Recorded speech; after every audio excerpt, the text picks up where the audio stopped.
Hermanos, hermanas, como nosotros, el pueblo bautista que ha conservado los principios, las enseñanzas, la práctica de vida de los bautistas a lo largo de los siglos, que para distinguirnos de otras denominaciones o de otros nombres de iglesias también bautistas, nosotros nos llamamos iglesias bautistas históricas, es decir, que nuestros orígenes tienen muchos años de historia, más de 500, incluso antes de la Reforma Protestante. Y uno de los principios bautistas expresa que la Biblia es nuestra única norma suficiente de fe, lo que debemos creer ahí es suficiente para ser salvos y lo que debemos practicar también está escrito en la Biblia. En toda la Biblia entonces no hay ninguna frase que diga así, la segunda venida de Cristo. Pero desde que yo era niño y no sé hace cuántos años antes, se utilizaba esta frase, la segunda venida de Cristo. En el Nuevo Testamento solo leemos la venida de Cristo, prepárense para la venida de Cristo, vivan una vida justa, piadosa, por la venida de Cristo. Sin embargo, buscando a lo largo y ancho de la Biblia, en Hebreos capítulo 9, en el versículo 28, leemos así: así también Cristo fue ofrecido una sola vez para llevar los pecados de muchos, y aparecerá por segunda vez sin relación con el pecado, para salvar a los que le esperan. A mí se me ocurre, sujeto a error, que quizá por este versículo 28 de Hebreos 9, nosotros decimos la segunda venida de Cristo. Probablemente es también para distinguirla de la primera. La primera, cuando vino como un niño, humilde, sencillo, débil, como todos los niños del mundo entero, pero que ahora la segunda vez vendrá con gran poder y gloria. Quizá por esto. Pero escrito en la Biblia, la segunda venida no aparece ni una vez. De manera que este versículo 23, o este versículo de Hebreos, es el que se ha utilizado como base para afirmar la segunda venida de Cristo. En el resto de la Biblia únicamente podemos leer la venida del Señor. Así que si fuéramos estrictos, nosotros también diríamos la venida del Señor. Dejando a un lado esto, hermanos, hermanas, este versículo 23 del pasaje que ya leímos, se ha interpretado de maneras diferentes a lo largo de la historia. Y esto no tiene ningún problema, porque influidos por las situaciones de vida, por las condiciones de vida en el mundo entero, uno es afectado y motivado, conducido a interpretar de manera diferente. Y lo que tenía sentido para un país, no tiene sentido para otro país. Y lo que tiene sentido en un lugar específico, no tiene ningún sentido en otro lugar. Les doy por ejemplo que nosotros aquí tomamos café. Es una costumbre cultural. En España y en Chile, que son países que producen vino, toman vino. Los bautistas, históricos como nosotros, ellos no toman café, toman vino. Si un bautista salvadoreño va a España o a Chile de visita a una familia de hermanos de la iglesia bautista, no le van a ofrecer café, le van a ofrecer vino. Entonces el hermano salvadoreño dice, uy, no, eso es pecado. Tiene grado alcohólico, yo no tomo alcohol. Ay, perdón, hermano, yo no sabía que era pecado para usted. Entonces, ¿qué puedo ofrecerle? Un cafecito, porque aquí no tomamos café, tomamos cafecito. Entonces el miembro bautista de España y de Chile le dirá, uy, usted es drogadicto, porque una taza de café tiene tanta droga como un cigarro de marihuana. Entonces, para nosotros no es pecado tomar café, pero es pecado tomar vino. Y en España y en Chile no es pecado tomar vino, es pecado tomar café. Entonces, ¿en qué quedamos? Las interpretaciones varían de tiempo en tiempo y de lugar a lugar. Así que este versículo 23, que lo releo para ustedes, se ha interpretado de maneras diferentes a lo largo de la historia, y este versículo 23 nos mantendrá ocupados estos minutos. Lo releo. Cuando los persigan en una ciudad, en el marco del envío de nuestro Señor y Salvador Jesucristo a sus primeros misioneros, apóstoles o enviados a predicar el evangelio del reino de Dios, en la segunda parte del discurso de envío, les dijo estas palabras: cuando los persigan en una ciudad, huyan a otra. Les aseguro que no terminarán de recorrer las ciudades de Israel antes que venga el Hijo del Hombre. Examinemos la primera parte del versículo. Cuando los persigan en una ciudad, huyan a otra. Aquí encontramos la astucia de la serpiente, la sencillez de la palomita.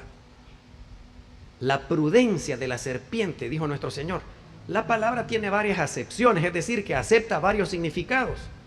Pero en el que nuestro Señor Jesucristo tenía en mente cuando pronunció sean prudentes como una serpiente, es que cuando nos persigan por predicar el evangelio del reino de Dios en una ciudad, huyamos a la otra.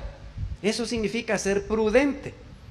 Ustedes nunca oyeron aquí en El Salvador esta frase: más vale que digan aquí corrió que aquí murió. ¿Nunca oyeron esta frase de sus abuelitos? Lo cortés no quita lo valiente. ¿Nunca oyeron esta frase? Hónrale es al hombre pasar por alto la ofensa. Eso está en los proverbios. ¿Nunca oyeron esta frase? Es que evitar no es cobardía. Todas estas frases nos dan a entender una prudencia en el cristiano y la cristiana. Es decir, que los creyentes en Cristo, los que confiesan a Cristo como su Señor y Salvador, pero ponen en práctica las enseñanzas de Él, porque hay unos que creen en Cristo pero no practican sus enseñanzas. Así que se lo repito, los que creen en Cristo como su Señor y Salvador y ponen en práctica sus enseñanzas, cuando hay un problema, mejor huyen a otra ciudad. Es decir, que el cristiano, la cristiana, evita el conflicto, el pleito, la discusión acalorada. El cristiano y la cristiana evita la confrontación ardorosa, bélica, armada, en la medida de las posibilidades. Porque puede haber un momento, hasta las leyes del mundo entero la contemplan, en que la legítima defensa sea necesaria. Al Señor Jesús lo maltrataron, lo golpearon, pero en determinado momento le preguntó a aquel: ¿por qué me pegas? Pero esa es la excepción de la regla. La prudencia, la meta constante del cristiano y la cristiana, la práctica de vida del evangelio, es la paz. ¿Se acuerdan ustedes en los versículos previos? El primer saludo, el primer mensaje del cristiano y la cristiana es paz. ¿Para qué va a estar peleando usted con su esposa, hermano? No sabe lo que esa mujer le puede hacer dormido, porque usted es así fuerte, como Sansón, valiente. Juan sin miedo, le dicen de mal apodo. Pero no sabe que esa mujer sencillita como Dalila contra Sansón, ¿quién terminó dominando? La Dalila, delgadita, finita, y el Sansonón, macho, hasta 1000 mató en un día. Y la Dalilita, ella lo dominaba. Entonces mejor evite el conflicto. Y usted, hermana, usted también es cristiana. Su primer meta es la paz con su esposo. ¿Y para qué se va a poner a pelear contra él? Porque la mujer molesta, repite, hostiga, y llega el momento en que el hombre se ensatana, es un energúmeno, es un poseído por un espíritu maligno, y le va a dar un mal golpe, un puntapié o un puñetazo, porque los hombres somos de pocas palabras. Si las mujeres se dicen cosas aquí y allá y se agarran del pelo, el hombre no, el hombre va con puñetazo y puntapié, mordida. Y si anda armado, dispara. Y si anda machete, filazo, golpe de tal. Entonces, el niño que lloró y la sirvienta que lo aruña, el primer cometido del cristiano donde se encuentre es la paz. A paz nos llamó Cristo. Donde hay un cristiano y una cristiana, allí hay paz. En la casa del cristiano y la cristiana hay paz. No golpes, no gritos, no cacerolazos, no botellazos, no disparos, no puñetazos, no puntapiés. No. Lejos. Te están persiguiendo, te están tratando mal, calladita la boca. Andate para otra ciudad. El mensaje del evangelio es la paz. Y hay cristianos y cristianas que creen en Cristo como su Señor y Salvador, pero que no ponen en práctica sus enseñanzas, y allá están en el trabajo, son peleoneros. Allá pasaron 6 meses pidiéndole a la congregación que orara porque Dios les dio un trabajo. Llegan al trabajo nuevo y en lugar de darle gracias a Dios por el trabajo nuevo, a refunfuñar, a quejarse de las condiciones. Y que ahí está la fulana, y que mi jefa aquí, y que mi jefe allá, y que mi compañero aquí. No, yo me voy, hermanos, tengo 3 meses de trabajar, pero pídanle otro trabajo al Señor para mí porque ese no me gusta. Y que no se lo pidió al Señor, pues. Y no el Señor fue el que le concedió ese trabajo, pues. ¿Y cómo es lo primero que hace? Llegar a pelear. Y aquí los niños con los niños, los adultos, los viejitos contra los niños. Si esos son niños, si esos no entienden igual que nosotros. Les voy a dar un ejemplo. Los niños miran la misma película 5 veces el mismo día. Y uno de viejo les dice, ¿y por qué estás viendo lo mismo? Apaga eso, muchachito. Busca oficio que hacer. El niño todavía no entiende como el adulto. Uno la mira una vez. En algún caso que uno no entendió algo, la mira por segunda vez. Porque quiere entender bien. Pero el niño no tiene la capacidad que tiene el adulto y la debe ver 5 veces el mismo día, la misma película. Entonces somos diferentes. ¿Y para qué nos vamos a pelear con los niños? ¿Y para qué nos vamos a pelear con los jóvenes por esos cortes de pelo que son tan ridículos como yo me veo para los ojos de ellos? Uno debe de vivir en paz con los hermanos de su propia casa. Eso de andar peleando es de las cosas que más me atormenta el espíritu. En el huerto del Edén se vivía paz y el pecado introdujo la enemistad entre el hombre y la mujer, entre la mujer y la serpiente y entre la criatura con la criatura. Pero el Señor Jesús vino a restaurar lo que se perdió en el huerto del Edén. Y una de esas cosas que se perdió fue la paz. Así que el cristiano y la cristiana, lo primero que hace en cualquier ambiente donde esté, en su casa, en su vecindario, en su lugar de estudio, en su lugar de trabajo, es la paz. Bienaventurado, felices, dichoso significa la palabra griega Macario. El que siembra la paz, el que hace la paz, el que vive en paz. No hay nada más hermoso que vivir en paz. Y una iglesia de Cristo que se divide por pleito. Ay, hermano, ay. No han entendido ni las normas mínimas del evangelio. Así canten 4 horas seguidas, así evangelicen, así ganen almas, así sirvan, así enseñen. Ni por asomo Cristo está como en el libro del Apocalipsis tocando la puerta a ver si lo dejan entrar, porque no ha penetrado ahí. De manera que hermano y hermana conflictiva no son cristianos. Vamos a la segunda parte del versículo.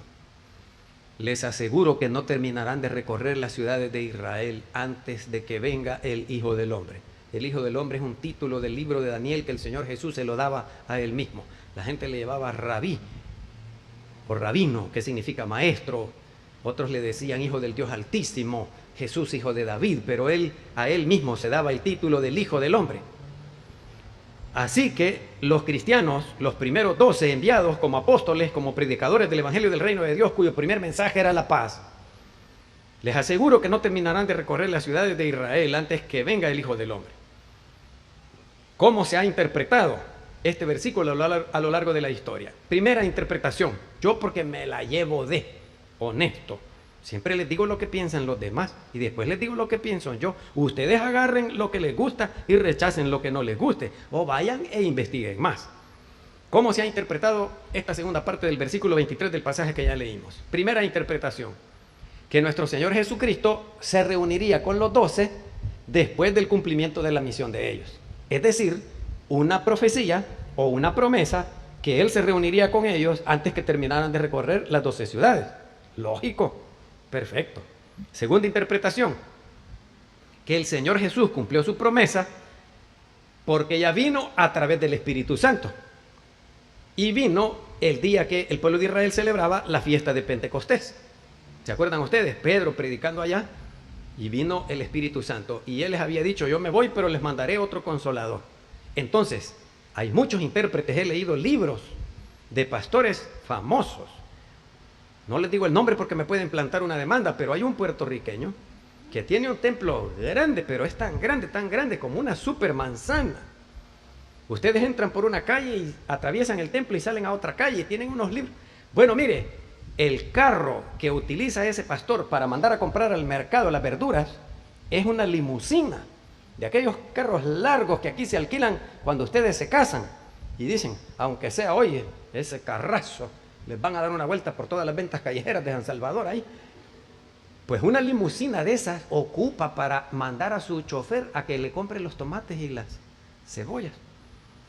Y el libro de él he leído yo que dice, todos los que esperan la segunda venida de Cristo son unos torpes, dice, con mayúscula, porque el Señor Jesús ya vino con el Espíritu Santo. Va. Tercera interpretación de este versículo. que nuestro Señor Jesús les cumplió esta promesa después de resucitado, cuando se les apareció en el aposento alto, que Juan capítulo 20, del 19 al 23, nos da a conocer. Entonces el Señor Jesús vino por segunda vez antes que terminaran de recorrer todas las ciudades del pueblo de Israel. Perfecto, lógico, incuestionable. Cuarta interpretación, ya no me acuerdo cuántas llevo, pero esta es la cuarta, creo yo. Que esta promesa del Señor Jesús se cumplió en el año 70 después de Cristo, en la invasión del ejército romano a Jerusalén, la ciudad capital del pueblo de Israel, y que produjo aquella destrucción que nuestro Señor Jesús dijo, la abominación desoladora de que habló el profeta Daniel. Una muerte, fue algo espantosamente terrible.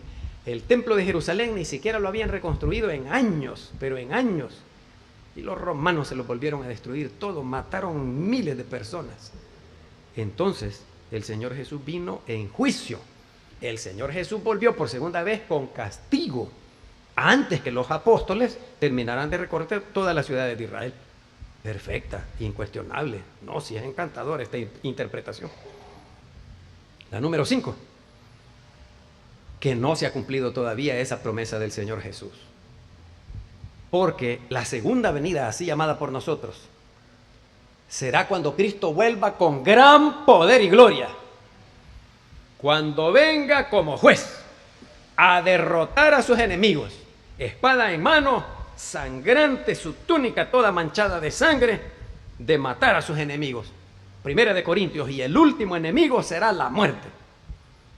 Y allá lo dijo el profeta Daniel, capítulo 7, del 13 al 14, para aquellos de ustedes que les gusta en grado extremo el género literario apocalíptico, aquí se los leo para que se deleiten.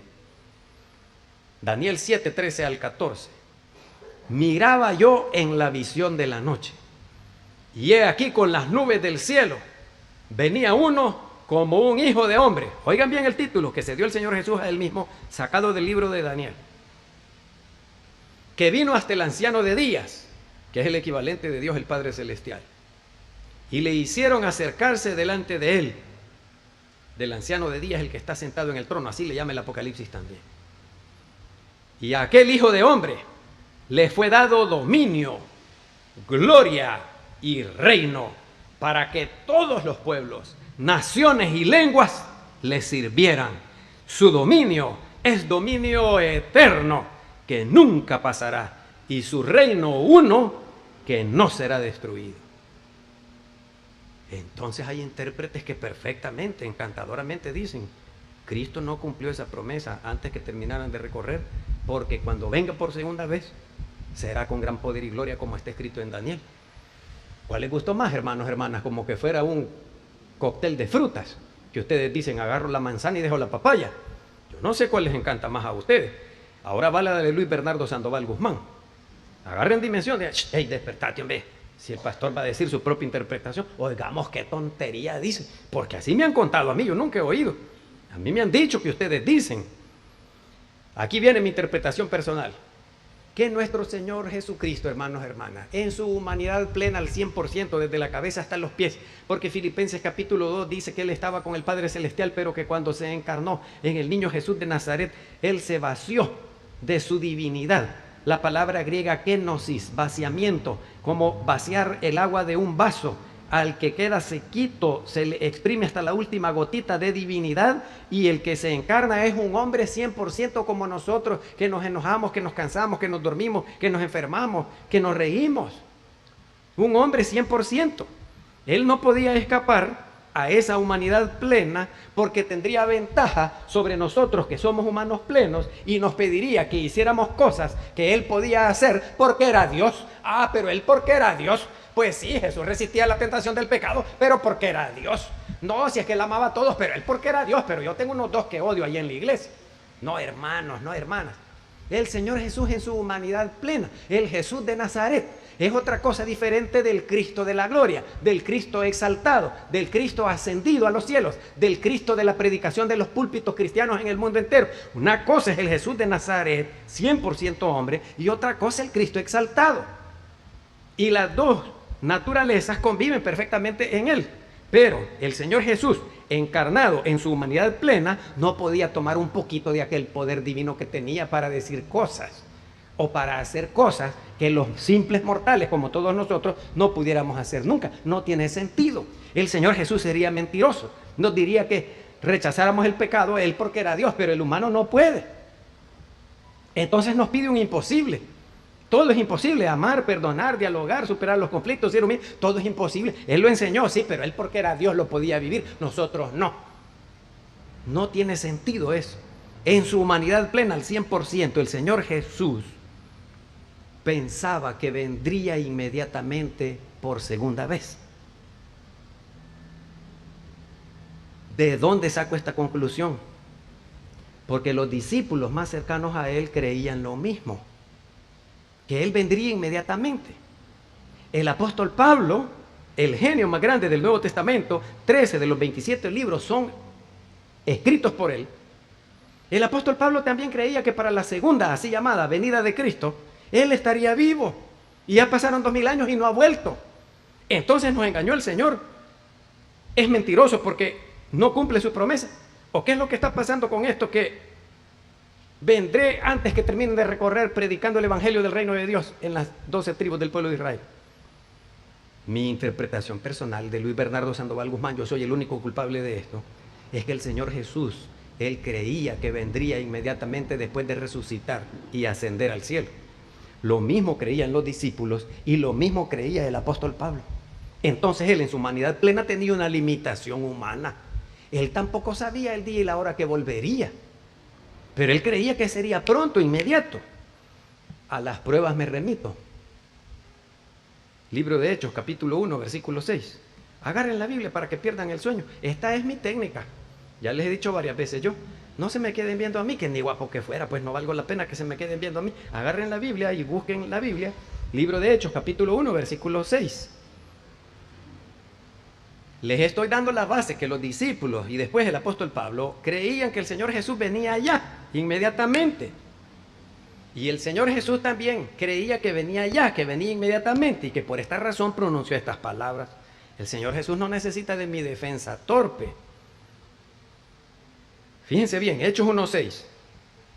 Entonces los que se habían reunido le preguntaron diciendo: Señor, ¿restaurarás el reino a Israel en este tiempo? El Señor Jesús ya estaba para ascender y le estaban diciendo: ¿le vas a restaurar el reino, la gloria, el imperio que tuvo Israel en este tiempo, en este momento?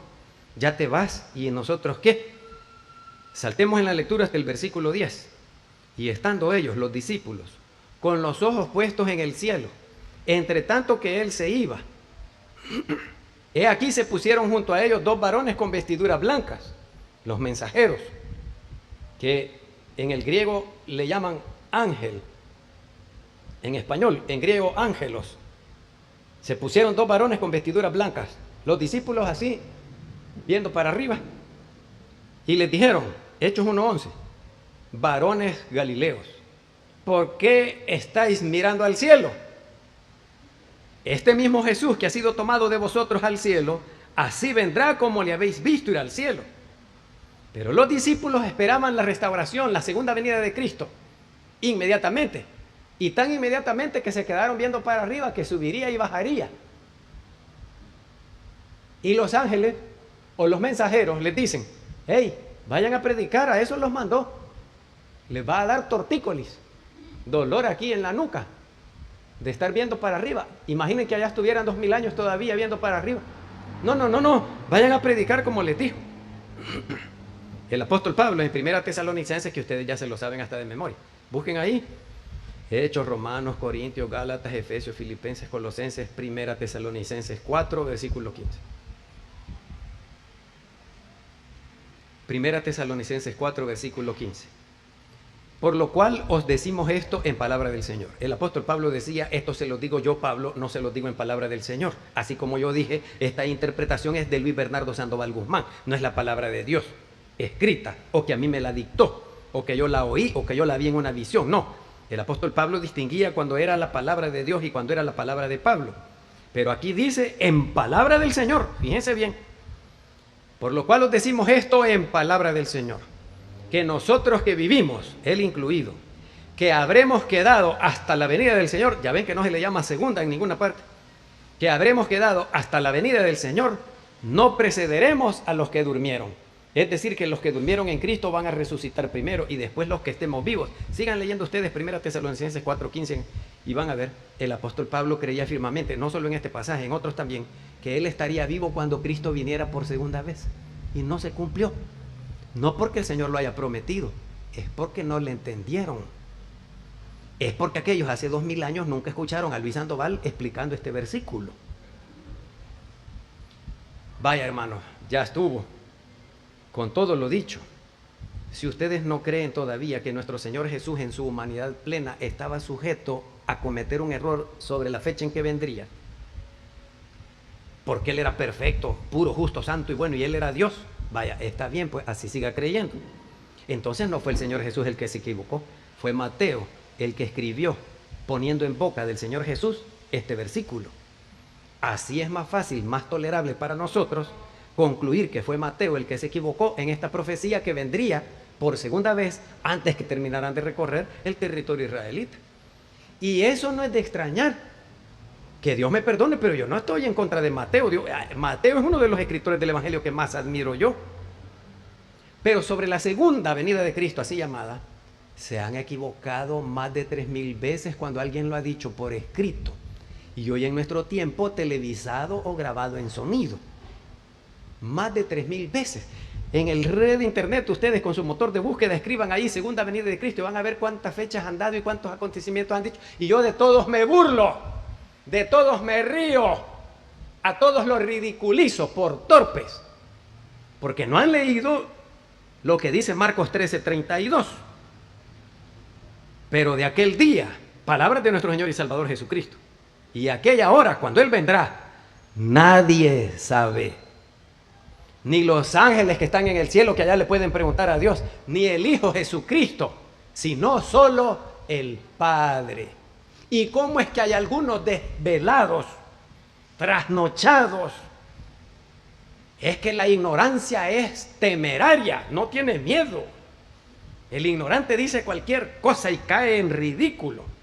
¿Cómo es que la Biblia, que es un libro que pone en boca de Cristo, afirmando que ni Él sabe ni los ángeles cuándo vendrá, cómo es que un pastor dice, yo sí sé, va a venir en tal fecha, dice?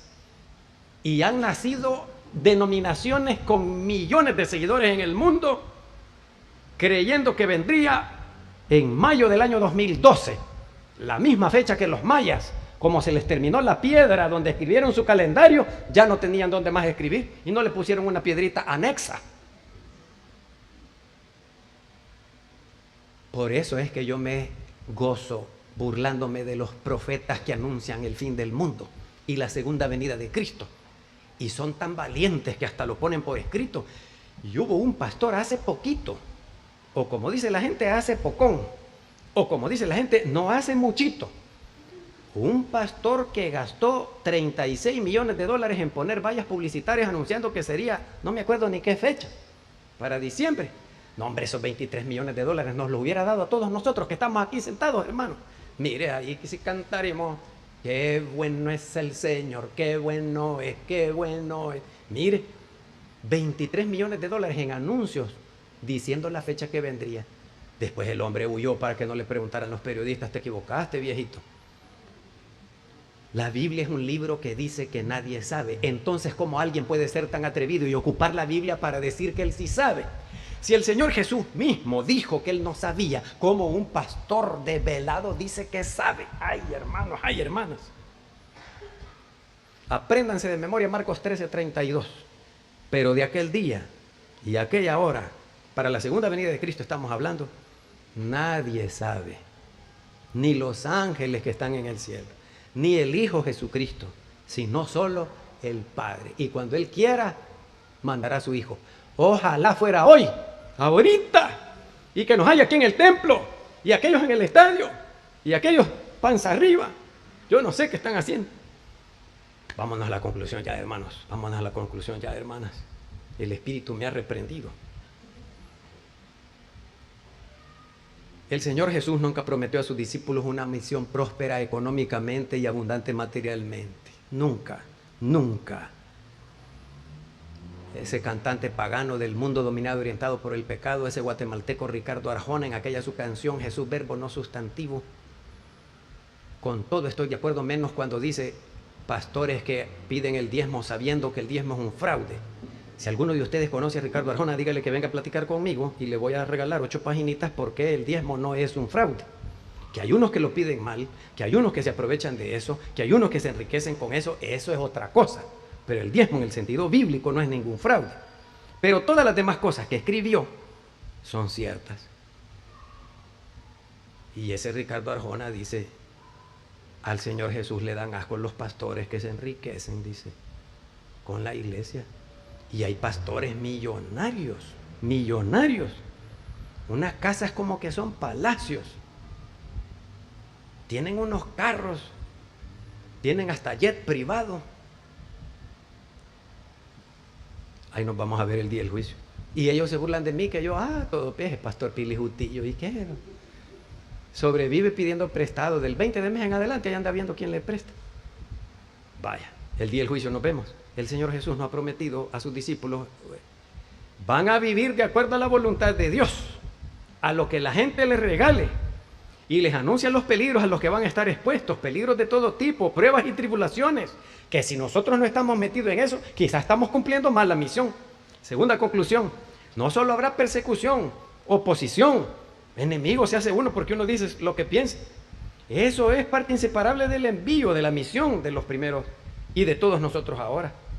Pero también es cierta la asistencia del Espíritu Santo. Y por eso el pasaje nos especifica la forma en que debemos comportarnos los cristianos perseguidos, llevados a los concilios, a las sinagogas, que son los templos de ahora, los gobernantes, que nadie le quiere ir a predicar a los diputados, nadie le quiere ir a predicar a los ministros, nadie le quiere ir a predicar a los de la Corte Suprema de Justicia, a los magistrados. Por miedo no vamos y les predicamos. Ya pasaron 2000 años. Es vergüenza lo que hacen con nosotros, se dan gusto con nosotros, a cual peor. ¡Ay de aquel que les crea sus promesas de campaña política a 3 meses de las votaciones o 4 meses! Vaya. La situación descrita por el Señor, tercera conclusión, perfectamente creíble en su época, perfectamente creíble en nuestra época, con lo que Mateo combina, lo que puso por escrito en el año 70 era el resultado de su situación de vida, como lo fue en el año 30 con nuestro Señor y Salvador Jesucristo. Quinta conclusión, la referencia de que los cristianos son llevados ante los tribunales judíos y los tribunales gentiles ya nos da cuenta que no solo hacía referencia al cumplimiento de la misión cuando el Señor los mandó, sino después de él a los pueblos gentiles, porque allá los mandó a los 12, a las ovejas perdidas de la casa de Israel.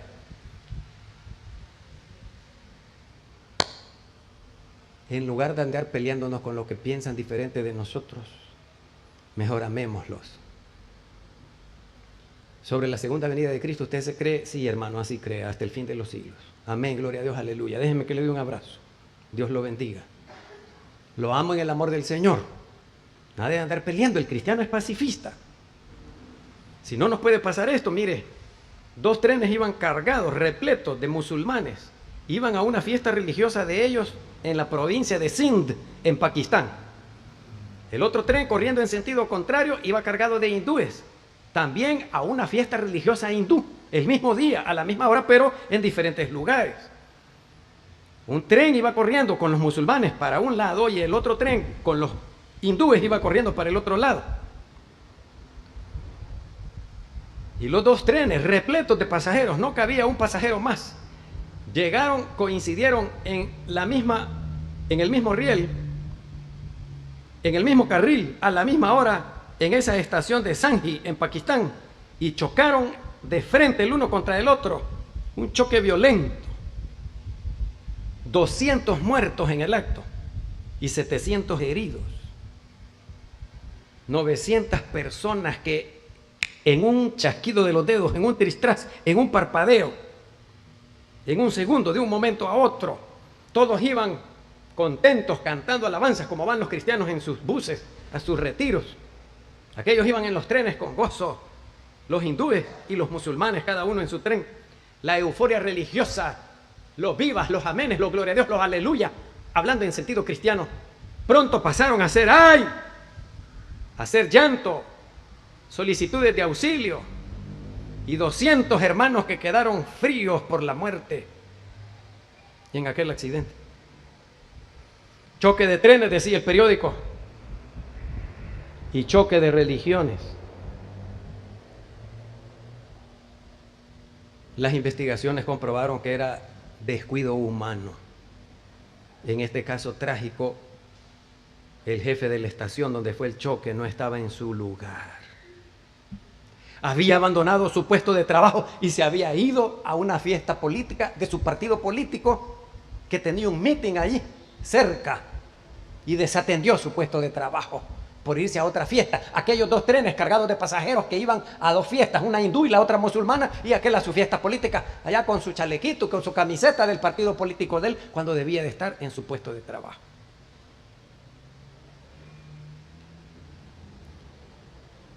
Y de los choques de religiones, hermanos, hermanas, que la nosotros es la mejor. Todos los religiosos del mundo parecemos haber olvidado que la idea central de la religión, de todas las religiones del mundo, es traerle paz al mundo. La paz comienza en casa. El Señor Jesús le dijo a sus primeros 12 discípulos enviados como apóstoles: el primer mensaje de ustedes es la paz.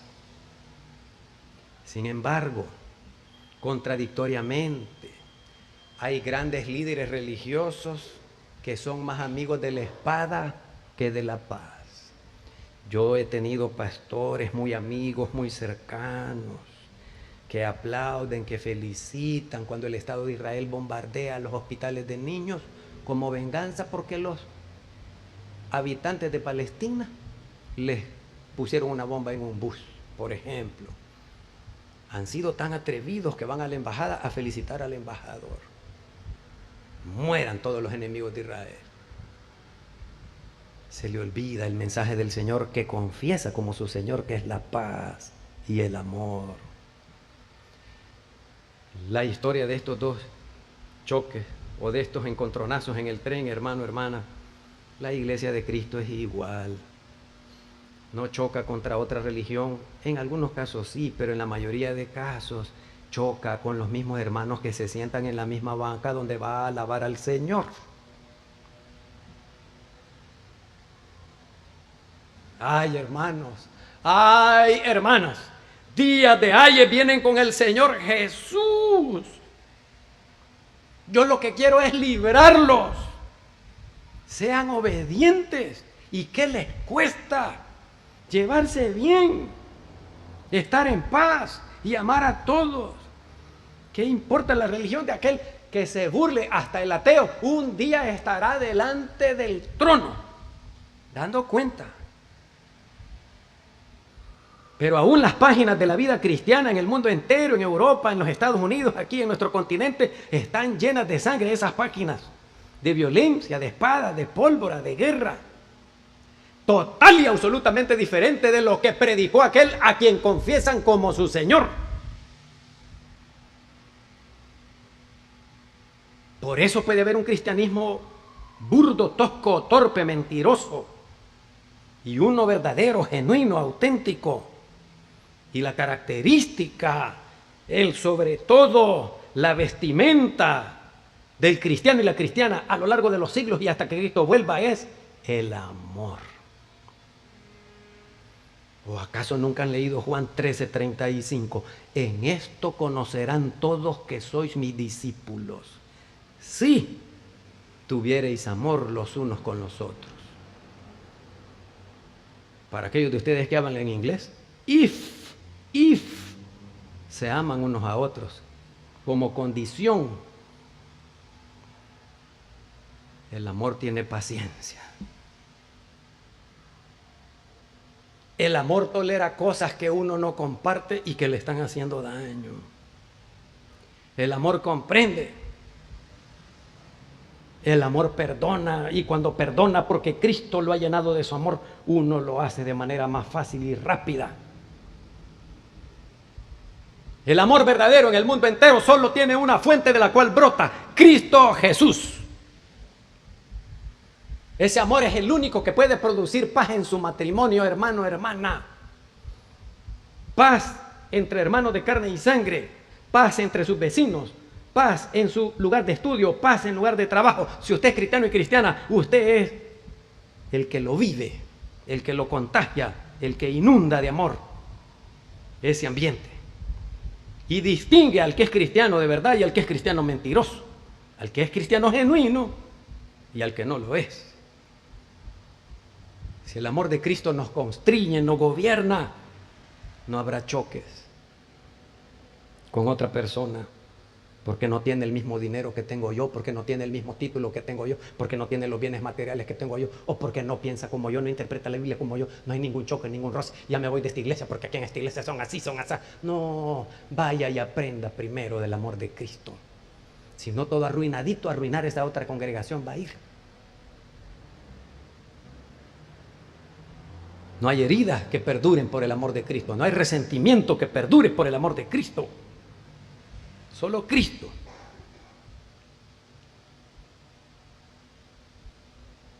Nos da amor.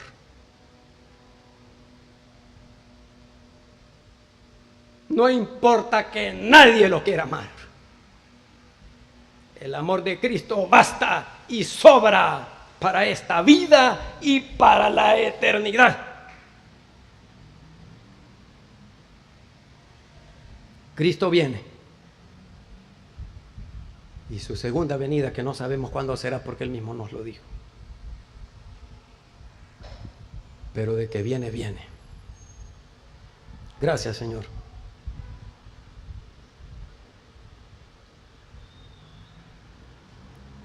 Porque la venida de tu Hijo es indetenible.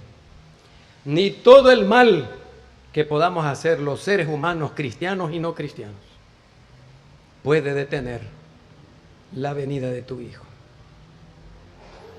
Por eso es que hoy tenemos esperanza. Por eso es que hoy perseveramos en nuestra fe. Por eso es que hoy luchamos contra el mal porfiadamente. Porque nadie puede detenerlo. Ni todos los poderes atómicos del planeta. Ni toda la necedad, ni todo el mal. Gracias, Señor, porque nos has dado esta esperanza en que tu Hijo viene. Ojalá y fuera hoy.